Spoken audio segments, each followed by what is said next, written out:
In the previous segment, I talked about how the South African boycott is debatable, whether it was one of the most important aspects of the struggle against apartheid, and whether in fact South Africa was able to wither and withstand the boycott, and it was other factors that led to the collapse of apartheid.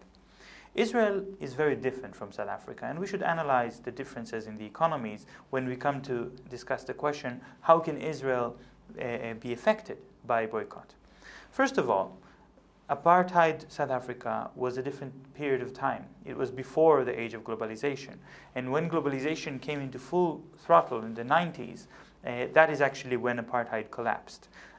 In the 60s, 70s, even 80s, when international trade was largely limited, the international movement of capital was largely limited, the impact of the boycott on South Africa was also similarly limited.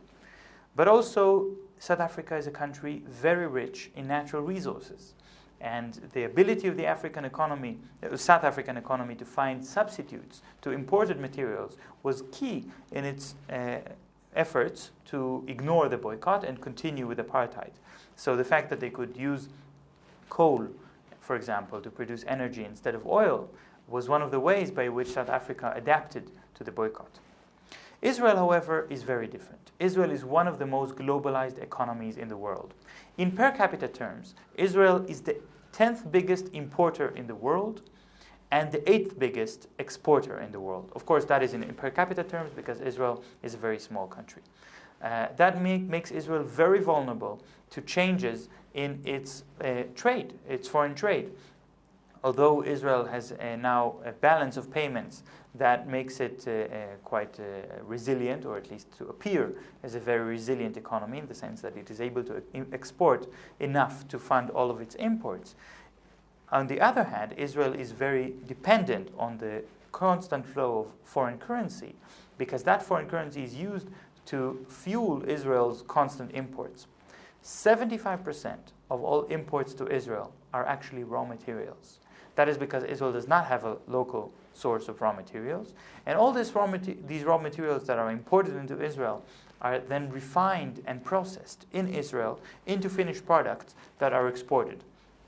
So that means that if there is any kind of difficulty for Israel to import materials and to import products, it also has an immediate impact affecting Israel exports. That, again, is a point that makes Israel especially vulnerable to the boycott.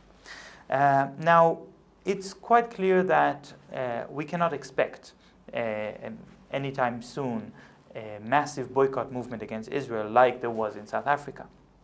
The boycott movement against Israel is widespread and it's spreading very fast, but still it is negligible by comparison to the massive boycott movement against South Africa. Nevertheless, it is enough to have just a few percentage points drops I'll take it back. Nevertheless, it is enough just for a few points of Israel exports to drop in percentage points to make a very strong impact on the Israeli economy, especially on the elites in the Israeli economy. And Israel, unlike South Africa, cannot weather a long-term boycott. It has to take action immediately. Because of that, we're not talking about a boycott movement that would last for decades. As soon as the boycott movement will have enough momentum to force the Israeli government to take action, then the Israeli government will have to change its policies, and the boycott movement will have achieved its goals quite quickly. The problem is that the international community, rather than adopting the BDS call against Israel, is actually helping Israel, funding Israel to continue the occupation of the Palestinian territory. Israel is the biggest recipient of foreign aid from the United States in the world. And in per capita terms, Israel is the biggest recipient of aid in the world, period. Israel's biggest trading partner is the European Union, and the European Union has very close trade agreements with Israel, allowing Israel to sell its products to the European Union very cheaply. So these things make Israel well suited to export its products abroad. But when you consider the dependency, it also means that suspending these trade agreements with Israel would have an immediate effect that would force Israel to redefine its economic structure. What is now happening with the international community is that the international community's response to the conflict, to the occupation of the Palestinian territories, is to send aid to the Palestinian population under occupation. But the aid is sent under the guidelines of Israel. That means that all of the products that are given to the Palestinians are either bought from Israeli companies or they are bought abroad, and then when they are imported into Israel, customs are paid to the Israeli government. Taxes are also paid to the Israeli government for the aid operations. All of the products and the people who are sent by the international community to the Palestinian territories have to use Israeli transportation. They use Israeli transportation companies. And most importantly, when these operations want to pay for their costs, to pay for their goods that they are buying locally, they have to use the Israeli currency. Palestinians do not have their own currency. And that means that although the donations of the donor countries come in euros, in dollars, in yen, in other forms of currency, it is all converted into Israeli currency. And the foreign currency remains in the Israeli central bank.